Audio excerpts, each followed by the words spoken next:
నమస్తే, welcome to popcorn media entertainment. Director Maruthi garu. So ఈయన తెలిసిన వ్యక్తే, ఎందుకంటే ప్రస్తుతం ప్రభాస్ గారితో రాజాసాబ్ అనే మూవీని అయితే డైరెక్ట్ చేస్తున్నారు. మరి డైరెక్టర్ మారుతి గారు ఎవరు, అసలు ఆయన ఎక్కడి నుండి వచ్చారు, ఆయన కెరీర్ అనేది ఎలా స్టార్ట్ అయింది అనే దాని గురించి అయితే ఈరోజు మనం తెలుసుకోబోతున్నాము.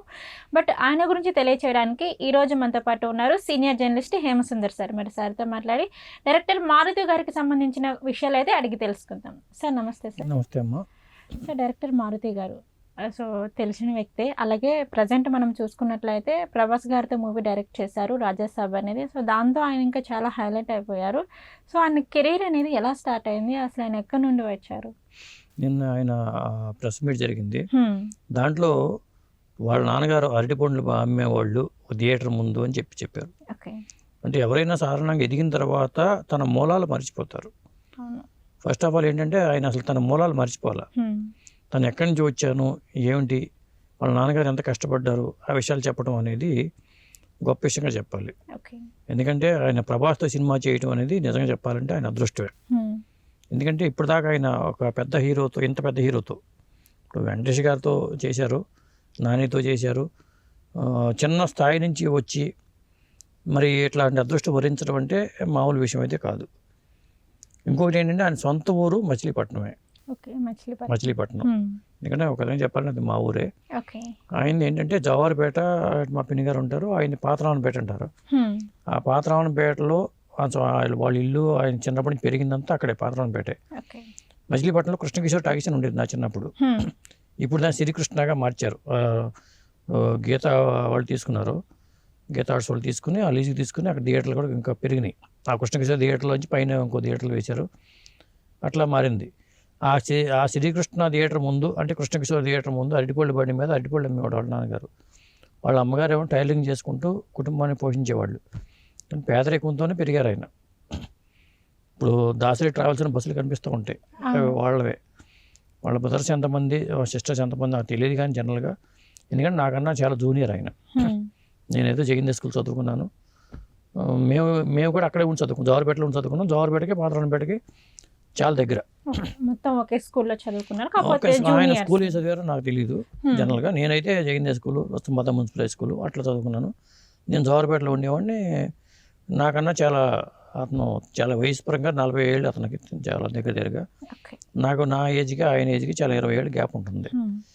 కాబట్టి కాకపోతే మారుతి అంట, మీ ఊరేనంట అని చాలామంది ఇండస్ట్రీలో అడుగుతూ ఉంటారు.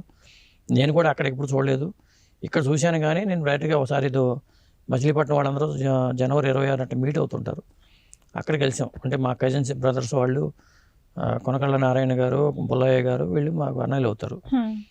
వాళ్ళు కూడా వస్తూ ఉంటారు మచిలీ. ఇక్కడికి వచ్చినప్పుడు వీళ్ళు కూడా ఒకసారి మారుతి కూడా అక్కడికి వచ్చారు. అట్లా కలవడం తప్పితే పెద్దగా నాకు అక్కడ పరిచయాలు లేవు, ఇక్కడ పెద్దగా లేదు. అదమ్మా. ఓకే సార్, అతనికి అవకాశం ఎలా వచ్చిందంటారు? లైక్ ఇప్పుడు మనకి మూవీ వచ్చేసి ప్రభాస్ గారితో రాజాసాబ్ అనే మూవీ డైరెక్ట్ చేశారు కదా సార్. సో ప్రభాస్ గారితో ఆపర్చునిటీ అనేది ఎలా వచ్చింది? ఒక విధంగా చెప్పాలంటే ప్రభాస్ ఆయనకి అవకాశం ఇవ్వడం గొప్ప విషయం అని చెప్పాలి. ఎందుకంటే తను చేసినవన్నీ కామెడీ హారర్ సినిమాలో చేసుకుంటూ వెళ్ళిపోయాడు. ఇప్పుడు ప్రేమ కథా చిత్రం ఉంది, ఆ సినిమా కూడా రైటర్గా ఆయన పనిచేశాడు. డైరెక్టర్గా వేరే ఉన్నా కానీ, వేరే వాడు పేరు పడినా కానీ ఆయన ఒక హస్తం కూడా ఉంది.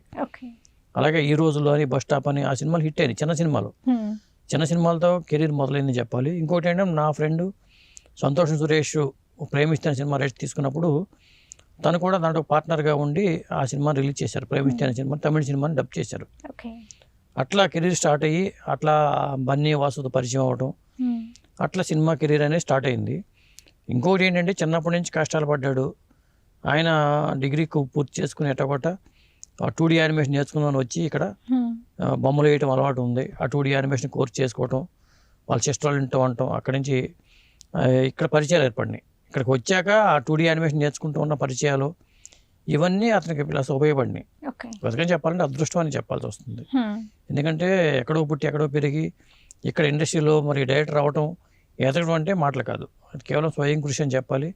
తనలో ఆ కోరిక, మరి సినిమా థియేటర్ ముందు అరటిపళ్ళు నమ్ముకునే వ్యక్తి కొడుకు ఒక డైరెక్టర్గా పనిని ప్రభాస్ని డైరెక్ట్ చేయడం మామూలు విషయం కాదు కదా. అదమ్మా. ఓకే సరే, ఇప్పుడు రాజాసాబ్ మూవీ అనేది డైరెక్ట్ చేశారు కాబట్టి, సో మరి ఎలా కెరీర్ తినకి ఎలా ఉండబోతుంది అంటారు ఈ మూవీ పరంగా? అంటే రాజాసాబ్ సినిమా హిట్ అయితే డిసెంబర్ 5 రిలీజు. నిన్న రిలీజ్ అయిన టీజర్కి ఎంత రెస్పాన్స్ వచ్చిందో మాకు తెలుసు. అయినా సరే ఎదిగిన ఒదిగి ఉండే తత్వం అది ఎవరికైనా ఉండాలి. అది మారుతిలో 100% కనిపిస్తుంది. ఎందుకంటే తన చెప్పుకోరు, నేను ఎక్కడి నుంచి వచ్చాను, నేను కృష్ణానగర్ వచ్చి ఇన్ని కష్టాలు పడ్డాను, లేదా నేను చెన్నైలో ఇన్ని కష్టాలు పడ్డాను చెప్పుకోవడం చాలా తక్కువ మంది. ఎదిగిన విషయాన్ని గుర్తుపెట్టినాక వెనకాల విషయాలు గుర్తుపెట్టుకోరు. అది గుర్తుపెట్టుకుని నేను ప్రెస్ మీట్లో ఆయన చెప్పడం అనేది ముచ్చటేసింది చూస్తే. అంటే మా ఊరు కుర్రాడు, మా ఊరు ఎదిగిన కుర్రాడు, మా ఊరి నుంచి వచ్చి ఇండస్ట్రీలో ఎదిగిన కుర్రాడుగా మచిలీపట్నం వాళ్ళు చాలామంది ఉన్నారు ఇండస్ట్రీలో. ఇప్పుడు నందం హరిచంద్రన్ డైరెక్టర్ మచిలీపట్నం వ్యక్తే, నిర్మలమ్మ గారు సినిమా ఆర్టిస్టు మచిలీపట్నం వ్యక్తే, అలాగే జర్నలిస్టులు ఓంప్రకాష్ అని వడ్డీ ఓంప్రకాష్ అని ఉంటాడు, అతను మా మచిలీపట్నం వ్యక్తే. ఇట్లా ఆర్టిస్టులు వీళ్ళు. రఘుపతి వెంకటరత్న నాయుడు గారు తెలుసు కదా, సినిమా రంగ పితామహుడు మా ఊరే. కాబట్టి మా ఊరి నుంచి వచ్చి మా ఊరు వాళ్ళు సినిమా రంగం ఇండస్ట్రీలో ఎదిగారంటే మాకు గర్వకారణంగా ఉంటుంది కదా. ప్రభాస్తో సినిమా డైరెక్ట్ చేయడం అంటే కూడా మాకు చాలా ఆనందంగా ఉంది. అది కష్టపడితే మనం ఏ స్థాయికైనా వెళ్ళొచ్చు అంటానికి ఉదాహరణ. ఎందుకంటే అవకాశాలు రావడం ఒక ఎత్తు. ఇప్పుడు మనం ఇండస్ట్రీలోకి వచ్చి ఒక సినిమా 2 సినిమా 3 సినిమాలు అయిపోయిన తర్వాత తలాగరేసే వాళ్ళు ఉంటారు చాలా. ఇప్పుడు రాజమౌళి గారు చూడండి, ఇప్పుడు అప్పటికి ఇప్పటికి అలాగే ఉంటాడు ఆయన, చాలా ఒడిగి ఉంటారు. అది ముఖ్యం. మనకి గర్వం తలకెక్కి నేను తోపుని నేను తురుగుని అనుకుంటే మళ్ళీ ఎక్కడ జనాలు తిప్పి కొడతారో, లేకపోతే ప్రకృతే మనల్ని పంపించేస్తుంది, వెనక్కి పంపించేస్తుంది. మరి అలా వచ్చి ఫ్లాపులు హిట్ ఫ్లాపులతో నిమిత్తం లేకుండా కొన్ని సినిమాలు చేసుకుంటూ వెళ్తాం. కానీ ఇవన్నీ చూసుకుంటే మరి ఒక విధంగా అతను కెరీర్ పరంగా చూసుకుంటే మంచిది అనిపించాలి, అది బాగా ఎదిగాడని చెప్పాలి. ఇంకోటి చేసినప్పుడు ఈ రోజుల్లో బస్ స్టాప్ సినిమా చేశాను కాబట్టి చూసాం కాబట్టి, ఇప్పుడు భలే భలే మాకాడిపోయి సినిమా నానితో అది మంచి హిట్ అయింది. మూవీస్ అన్నీ మంచి మంచి హిట్ అయినాయి. బాబు బంగారం తెలిసిందే కదా, అదొకటి హిట్ సినిమా. మరి అంటే ఒక ఆ స్థాయిలో ఉన్న వ్యక్తికి మళ్ళీ ప్రభాస్ మరి ఏ దృష్టితో ఆయనకి అవకాశం ఇవ్వాలనుకున్నా తెలియదు. ఒకవేళ పీపుల్స్ మీడియా వాళ్ళకి చేయాలనుకున్నప్పుడు పీపుల్స్ మీడియా వాళ్ళకి డైరెక్టర్ ఉండటం ఇవన్నీ కలిసి వచ్చిందని చెప్పాలి ప్రభాస్ మూవీ చేయటం. ఖచ్చితంగా రాజాసాబ్ హిట్ అయితే మాత్రం మళ్ళీ ఒక మన పాన్ ఇండియా డైరెక్టర్ జాబితాలో మన రాజమౌళి గారు, సుకుమార్ పక్కన మారుతి గారు చేరిపోతారని చెప్పాల్సి వస్తుంది. మరి పక్కా కమర్షియల్ సినిమా అది మనకు తెలిసిందే. ఇక భలే ఉన్నాడే అనే సినిమా ఒకటి చేశారు. ఇట్లా మొత్తానికి ఒక నిర్మాతగా ఎంటర్ అయ్యి ప్రేమిస్తే సినిమా నిర్మాతగా కెరీర్ స్టార్టింగ్లో అక్కడి నుంచి డబ్బింగ్ సినిమాతో స్టార్ట్ అయింది. మళ్ళీ నేను కొంతమంది ఏమంటారంటే నేను నిర్మాతగా స్టార్ట్ అయ్యాను, నేను డైరెక్ట్ చేయగలనా లేదని భయాలు ఉంటాయి. ఆ భయాలు లేకుండా అక్కడి నుంచి బయటపడిపోయి ప్రేమిస్తే హిట్ అయింది. మళ్ళీ డైరెక్షన్ వైపు చూడటం అనేది గొప్ప విషయం. అక్కడ ఎదగటం అనేది గొప్ప విషయంగా చెప్పాలి. ఎదిగినా తన మూలాలు మర్చిపోవటం. ఇవాళ నేను ఊరు వాడని ఒక యూట్యూబ్ ఛానల్లో వాళ్ళ అమ్మగారిని ఒక అతను ప్రతి హీరోలు సినిమా హీరోయిన్లు వాళ్ళ ఊళ్ళకి వెళ్ళి ఇంటర్వ్యూ చేస్తూ ఉంటాడు అతను. సో యూట్యూబ్లో అతను కూడా మారుతి వాళ్ళ ఇంటికి వెళ్ళిపోయి పాతరామపేటలో ఉన్న ఇంటికి వెళ్ళిపోయి మరి ఆ మధ్యన వాళ్ళ నాన్నగారు కూడా చనిపోయారు. అక్కడికి వెళ్ళిపోయి వాళ్ళ అమ్మని ఇంటర్వ్యూ చేయటం, వాళ్ళ అమ్మ కన్నీరు పరిణతం అవటం, అంటే తన కొడుకు ఎదిగాడు అనే దాని మీద ప్రభాస్తో సినిమా చేయడం మీద వాళ్ళ అమ్మగారు కూడా కన్నీళ్ళు పెట్టుకున్నారు. ఆనందంతో బాష్ప అంటారు కదా, కట్ చేసుకోండి, ఇలా ఆనందంతో కన్నీళ్ళు పెట్టుకున్నారు ఆవిడ. మరి ఆ విషయాలు కూడా అతను బాగానే డీటెయిల్గా ఇచ్చాడు. చాలామందికి తెలియదు కాబట్టి మనం డిస్కషన్ చేస్తున్నాం. మారుతి గారు నిన్న మాట్లాడిన మాటలు చూసుకుంటే, ఎందుకంటే అరటిపళ్ళు బండి మీద అరటిపళ్ళు అమ్ముకోవడం, వాళ్ళ అమ్మ టైలరింగ్ చేసుకుని పిల్లల్ని పోషించడం అనేది ఆ స్థాయి నుంచి ఇప్పుడు ఎదిగిన సక్సెస్ఫుల్ వ్యక్తుల గురించి మనం మాట్లాడుకోవాల్సి వస్తే, పెట్రోల్ బంకులో పనిచేసిన వ్యక్తి ధీరుభాయ్ అంబానీగా ఎలా ఎదిగాడు, వాళ్ళ పిల్లలు వాళ్ళ రిలయన్స్ ఏ స్థాయిలో ఉందని తెలుసు. అలా జీరో నుంచి హీరోలుగా ఎదగటం అని వేరు, జీరో నుంచి హీరోగా ఎదగటం ఇదే. సినిమా మరి ఏ స్థాయిలో ఏమి లేని వ్యక్తి బ్యాక్గ్రౌండ్ లేకుండా వచ్చి ఇండస్ట్రీలో తనకంటూ ఒక ప్రత్యేక స్థానం సంపాదించుకోవడం గొప్ప విషయం అదమ్మా. ఓకే సార్, మారుతి గారి మూవీస్ ఇప్పటి వరకు మనం చూసుకున్నట్లయితే సో చిన్న చిన్న మూవీస్ అయినా కానీ ఆల్మోస్ట్ అన్ని బ్లాక్ బస్టర్ హిట్ అయిన మూవీసే. మరి ఇప్పుడు ప్రభాస్ గారితో రాజాసాబ్ మూవీ వస్తుంది కాబట్టి మరి ఈ మూవీ ఎలా ఉంటుంది అంటారు? అంటే ఆల్రెడీ టీజర్ చూసారు, సో కెరీర్ లో ఏ మలుపు తిప్పబోతుంది అంటారు? Teaser comedy horror, Maruthi genre ఏంటంటే కామెడీ హారర్. ఓకే, ప్రేమ కథా చిత్రంలో మనం చూసాం, ఏ చిన్న సినిమాగా వచ్చి ఎంత పెద్ద హిట్ అయిందో చూసాం. ముఖ్యంగా అలాంటి సినిమాలు కామెడీ హారర్ జానర్లో సినిమాలు చేయటం అతనికి ఒక దాని మీద పట్టు సంపాదించాడు. అందుకని ప్రభాస్ కూడా ఇలా చేయాలనుకున్నప్పుడు తనకి ఒక డిఫరెంట్ సబ్జెక్ట్ ఉంటుంది అనుకుని మారుతికి అవకాశం ఇచ్చారనుకోవాలి. ఈ సినిమా కూడా మనం ట్రైలర్ చూస్తే సినిమా దాదాపు 2.5 నిమిషాలు ఉంది. అది మరి ఈ జనర్లో అతను ఆ సినిమా చేయటం అది మెప్పించగలిగితే ఖచ్చితంగా సినిమా సక్సెస్ అయితే ఓకే మారుతి స్థానం కూడా ఇంకొక చోట ఉంటుందని చెప్పుకోవచ్చు. ఓకే అంటే అతను కూడా పాన్ ఇండియా డైరెక్టర్ జాబితాలో చేరిపోతాడు. ఓకే ప్రభాస్ ఆ స్థాయి హీరో కాబట్టి ఆ స్థాయి హీరోతో ఈ స్థాయి డైరెక్టర్ సినిమా చేయటం గొప్ప విషయం అదమ్మా. ఓకే సార్, ప్రేమ కథ చిత్రం మూవీ అండ్ రాజాసాబ్ మూవీ ఇవి రెండింటిని ఒకేలా ఉన్నాయి అనుకోవచ్చు సార్? ఎట్లా అవుతాయి ఆ సినిమా రేంజ్ అంటే అది కూడా కొంచెం హర్రర్ ఉంది కదా సార్, కామెడీ రేంజ్ హర్రర్ వేరే ఉండొచ్చు బట్ కామెడీ హర్రర్ ఉంది, బట్ కామెడీ ఇక్కడ కూడా హర్రర్ కామెడీ హర్రర్ ఉంది కాబట్టి సో రెండింటిని చూడొచ్చు అంటారా? కంపేర్ రెండింటిని చేసుకుంటే అంటే కలెక్షన్స్ పరంగా ఆ సినిమా అసలు ఒక విధంగా చెప్పాలి చిన్న సినిమాగా వచ్చి పెద్ద సినిమాగా చెప్తున్నావు దాన్ని. ఓకే ఇప్పుడు ఇది పెద్ద సినిమాగానే రూపొందింది. ఓకే ఈ పెద్ద సినిమా పాన్ ఇండియా స్థాయిలో వెళ్తుంది. పాన్ ఇండియా స్థాయిలో వెళ్ళినప్పుడు అందరికీ నచ్చితే ఈ సినిమాని యాక్సెప్ట్ చేస్తే జనం యాక్సెప్ట్ చేస్తే ఖచ్చితంగా ప్రభాస్కి మళ్ళీ తన బాహుబలి రేంజ్లో కాకపోయినా ఒక రేంజ్లో అయితే కలెక్షన్ వసూలు చేస్తుంది కదా. అవును. కాబట్టి మనం చూడాలి దీని ఫలితాలు రావాలంటే December 5 వరకు మనం వెయిట్ చేయాల్సిందే.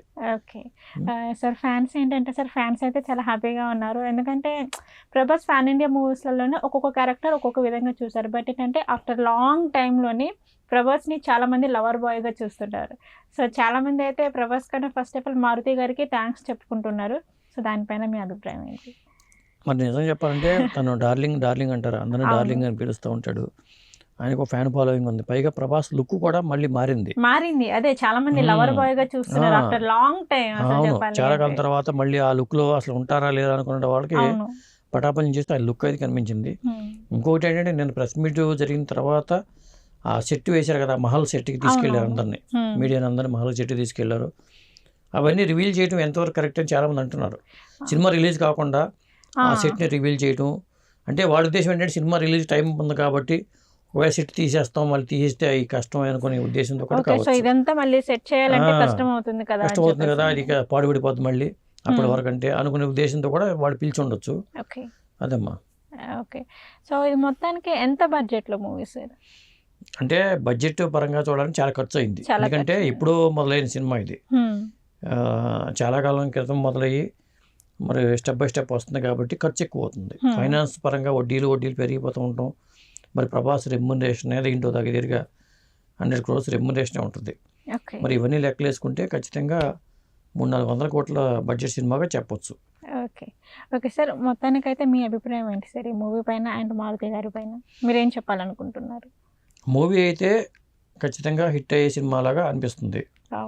ఎందుకంటే నిన్న టీజర్ చూసిన తర్వాత అయితే ఒక నమ్మకం క్రియేట్ అయింది. రెండో ప్రభాస్ని చూపించాల, యంగ్ ప్రభాస్ని చూపించారు. ఈ పెద్ద ప్రభాస్ని బహుశా నేను కూడా ట్రైలర్లో చూపిస్తారేమో, చూపించలేదు. ఇప్పుడు మారుతి కూడా ఒక ఇంత పెద్ద అవకాశం వచ్చినప్పుడు దాన్ని ఛాలెంజింగ్గా తీసుకుని చేయాలి, ఖచ్చితంగా చేస్తాడు కూడా. ఎందుకంటే ఇంత పెద్ద హీరోతో సినిమా ఆఫర్ వచ్చినప్పుడు అది నలుగురు నోళ్ళలో నెగిటివ్ టాక్ రాకూడదు. ఖచ్చితంగా అది ఒళ్ళు దగ్గర పెట్టి చేస్తారు ఎవరైనా సరే. కాబట్టి ఇన్ని సినిమాలు చేసిన అనుభవం ఉంది కాబట్టి ఖచ్చితంగా అది మంచి హిట్ సినిమా అయ్యే అవకాశాలు ఉంటాయి. ఓకే సార్, మారుతి గారి కెరీర్ అనేది ఎలా స్టార్ట్ అయింది సినీ ఇండస్ట్రీలో అనే వాటి గురించి అయితే సో మాకు ప్రతిదీ ఎక్స్ప్లెయిన్ చేశారు. అలాగే ఈ రాజాసాబ్ మూవీలోని ప్రభాస్ గారితో ఆయనకు ఆపర్చునిటీ ఎలా వచ్చింది అనే వాటి అన్నిటి గురించి అయితే మాకు తెలియజేశారు. Thank you sir. Thank you అమ్మా.